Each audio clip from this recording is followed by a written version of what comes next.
Hi everyone, I just got some really good news on DOMA, and it's news that I never thought would come. The Federal Appeals Court strikes down DOMA, Defense of Marriage Act, an opinion by a Republican-appointed judge. By Ian Millhiser, on October 18, 2012 at 11:50 a.m. Chief Judge Dennis Jacobs is a very conservative judge.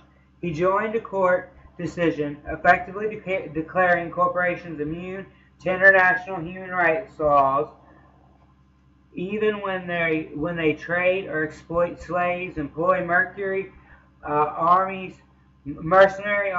to do dirty work for despots, perform genocides, or operate torture prisons for a despot's political opponents, or engage in piracy. And he once gave a speech to the Conservative Federalist Society decrying the anti-social efforts of attorneys providing free legal services to the less fortunate. And this is where it was good. This is where he changed his mind. Who are you talking to? Yourself? Well. And yet, this severely conservative judge is also the author of an opinion striking down the unconstitutional Defense of Marriage Act. Even more significantly,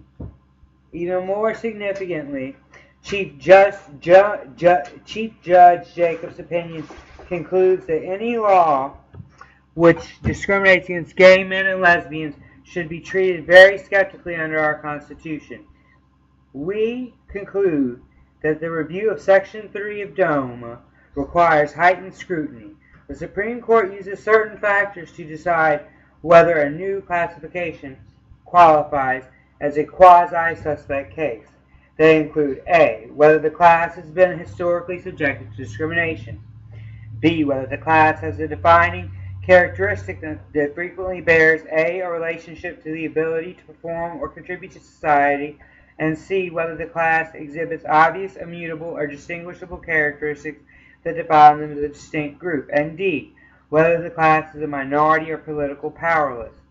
Immutability and lack of political power are not strictly necessary factors to identify a suspect class. Nevertheless, immutability and political power are indicative, and we consider them here. In this case, all four factors justify heightened scrutiny. A, homosexuals as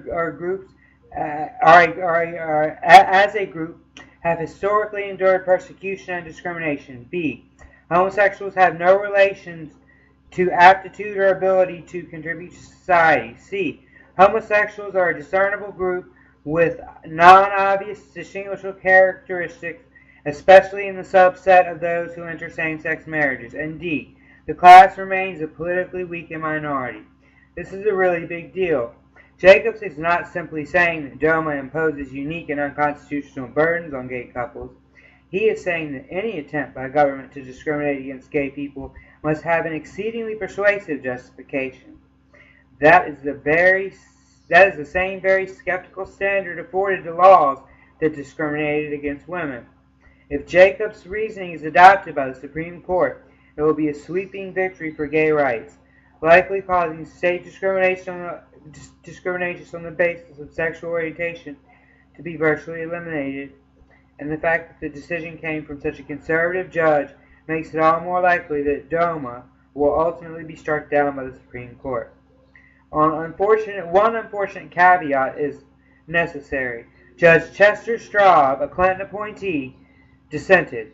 Nevertheless, this marks the second time that a prominent conservative Court of Appeals judge declared DOMA unconstitutional, and it relies on a sweeping rationale in doing so. Supporters of equality have a great day to celebrate. To date, House Republicans have spent nearly $1.5 million in taxpayer funds to defend this unconstitutional law. Some of the comments read, "Wonder how low it's going to be to take the radical Christian right, aka the American Taliban, to start attacking the judge as one of the evil activist judges who do Stan's work here on earth, Satan's work." Terry, let's see what it will be. He'll be blackmailed by the Kenyan. He's just been pretending to be conservative that way. I don't read that one. No, no, no. It's that it's the time traveler come back in time to pose a radical conservative only to get the bench and over the turn of one piece of legislation that leads to the communists being able to genetically engineer the Homo Abominator 2016. The Homo Abominator will then take a ridiculous. Alright. Carol. I'm pretty sure still Terry was merely channeling the right-wing conspiracy theorist, not speaking a personally held view. You know, tongue-in-cheek riffing of Kelly Dougherty's opening comment about the radical Christian wingnut. This guy seems intelligent. 200 likes. I imagine that our children will look back at this with the same disgust that we feel when we see people defending Jim Crow. It disgusts me as an American to see anyone discriminated against. I am ashamed that in the year of 2012, and religious people are still trying to vilify LGBT people, and that miscreant John Boehner continues to spread our tax dollars advocating for the ridiculous and evil proposition. Alan Turing was a gay man and a genius on par with Newton and Einstein, and no other person is more responsible for defeating the Nazis than him.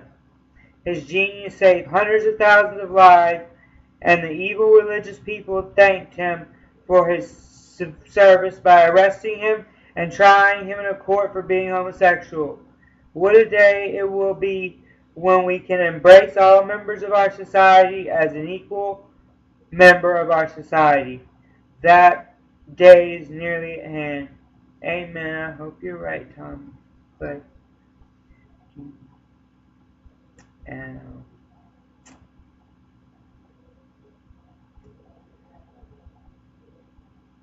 so I've been waiting for this for a long time, my whole life. I thought a decade ago it would have happened, but and I still don't know if it will happen, but there's hope.